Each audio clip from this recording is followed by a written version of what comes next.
In the last couple patches, I have noticed a significant improvement in the AI of NPC ships. I like it. It serves to make PvE bounty hunting, what we do to grind some cash when we need it for one thing or another, it's made it a lot more fun. It's still not the hardest thing in the world, but sometimes the AI gets it really right. Maybe it's the right combination of ships with the right combination of weapons, but sometimes you just can't ignore them like you used to do if you had the right kind of ship. I used to go charging in with a Constellation Andromeda or a Vanguard Sentinel and pretty much ignore the AI ships, kill the primary targets and get out of there, and generally that's what I still do, but sometimes things go wrong. And when they go wrong, it gets to be necessary to rethink things really fast. So I thought this would be a great time to cover PvE strategy in a dogfight. Right now I'm flying the Vanguard Sentinel, loaded with my new favorite weapons build, 4 ATVS distortion repeaters and the Light Strike 5 laser cannon. As well, I have a full complement of missiles for that rare time and place when they actually come in handy. So I've about closed in on my bounty on the dark side of this world, and at first, it looks like a straight up hit, kill, and run job, but this is one of those times when things go right for the other guy, and the whole fight becomes very fluid very quickly. Let's take a look.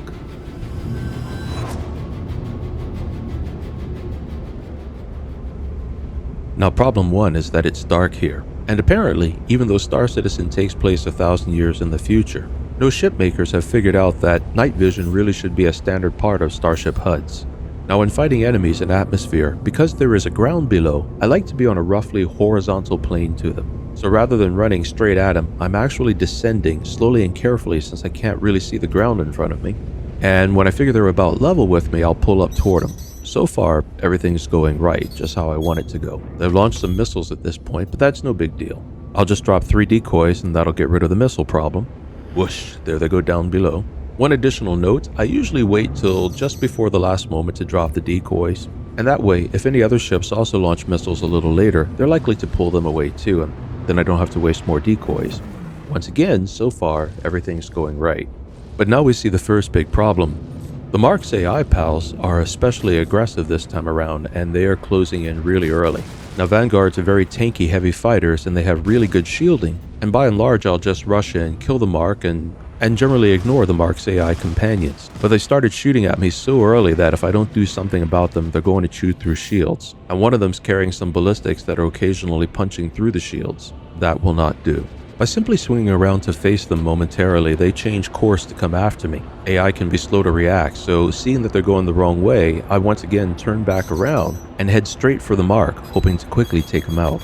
But nope, these guys responded fast and they're lobbing more missiles, causing me to use more decoys. So I'm starting to realize once again I'm going to have to deal with these guys. And just about that time, one of them conveniently flies out right in front of me. Well, who am I to waste an opportunity? He's in range and taking him requires only a minor course correction, so I'm going to promptly cut loose with the distortion repeaters, chew off his shields, and about the time that his shields are half gone, also open up with the light strike cannon.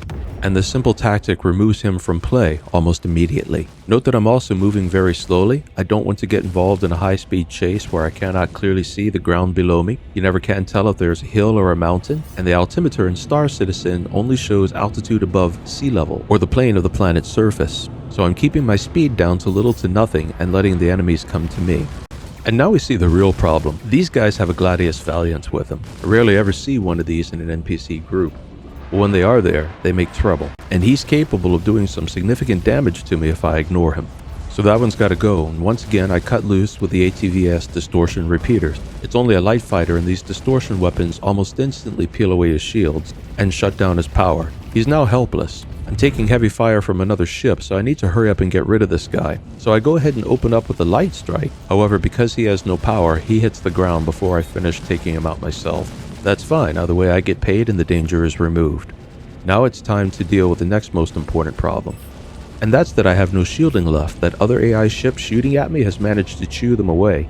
He hasn't really done any internal damage to my hauler systems yet, but I'm going to run like hell, the whole time jinking left, right, and upside down to throw off his shots, while my shields regenerate. I could speed up the regeneration process by putting all power to shields, but Wardens put out a lot of power for their size, so it's not really necessary. And I also want to make sure I have lots of regenerating power available for boosts and braking, and to keep my weapons up to full power. But once the shields are about 2/3 back, it's time to swing around and get back to work. Now while the AI ship that took out my shields is still around, he's now far enough away and thrown off enough that he doesn't represent any real threat anymore. He's not my goal, the big bounty is on the mark, so that's who I'm going to beeline for now. It's an Anvil Hurricane, and he tries to joust with me, but the whole time he's heading for me gave me an opportunity to open up with the distortion repeaters, and that one brief run was enough to entirely peel away his shields. Swinging around, I still keep my speed low because I can't see exactly where the ground is. Even though I have an altimeter, I don't know exactly where any hills or mountains might be below. But he remains perfectly in range of those ADVS distortion repeaters, allowing me to empty another volley into him and shut down his power.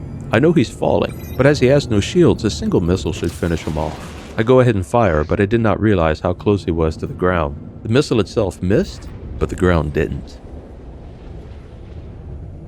Now at this point, the mission's done. I got the mark, I've gotten paid, and I've made some small bonuses due to the call to arms mission, which gave me a little extra for all those additional kills that I had to make, and I'd be happy to go ahead and thrust on out of here and get gone. But this particular NPC group is so aggressive, and one of them's behind me and still laying into me. I honestly don't know if I can get high enough out of the atmosphere to activate Quantum Drive before he does some damage to me. Not willing to take damage as I've just started bounty hunting and intend to grind a lot more credits, so I'm going to go ahead and finish this guy off too. He'll just be another bonus. This guy turns out to be only a Misc Reliant, and they have fairly decent shields, but it's not going to be a problem as you're about to see. Between the distortion repeaters and the laser cannon, I quickly peel away his shields, and once I peel away his shields, a few more hits from the distortion repeater shuts down his power. From there, I just want to eliminate him and get the mission done, so I keep opening up on him with the Light Strike 5 and the distortion repeaters. But with his power gone, he hits the ground before I can finish the job.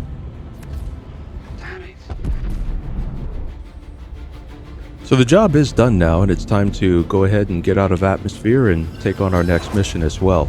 But let's take a moment to review the decision-making process here, because in this situation, I could easily have lost. I could easily have been outgunned and outmaneuvered and blown up. Knowing how to fight your ship to the best of its capabilities makes a difference, but there's some strategy that goes into winning a fight like this too, and I want to talk about the decision-making process. When you're grinding credits, when you go flying in, as a rule, you just go straight for the mark. But if you get an especially aggressive group of NPCs who have the right combination of ships and weapons, they can do some serious hurt. If you see yourself early on start losing too much in the way of shields or even taking some internal damage, it means it's time to deal with the problem.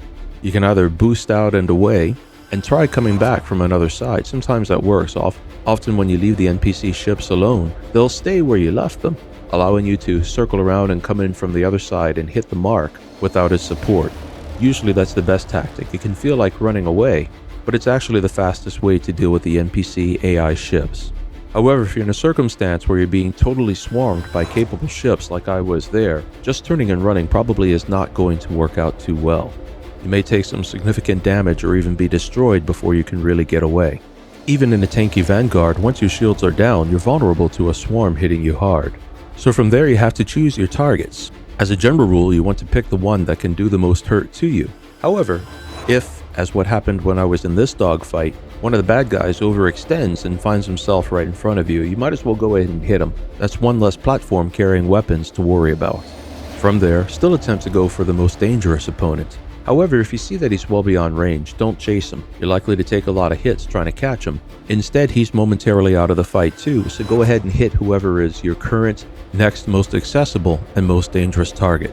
You have to weigh accessibility and danger against each other. You don't want to spend all your time trying to hit the most dangerous target nearby to be slowly chewed to pieces by somebody who would otherwise be more accessible. If you can quickly take out somebody more accessible, that's yet again another weapons platform out of the fight. Always remember to make sure you have an MFD readily visible that shows you your shield status. You need to keep a keen eye on that at all times. If your shields get low, go to full speed, boost out and run while jinking all the way. And depending on your ship and build, at that time set your power management triangle to fully prioritize shields until those shields are rebuilt. In the course of doing this though, don't forget to stay missions focused. Your goal is to take out the mark if you're grinding credits. Take out the mark and get out of there and get on to the next mission. So as soon as you've cleared enough resistance to safely hit that mark, go ahead and do so, finish your mission, get paid, and get on to the next one. That's how you make the most money per hour.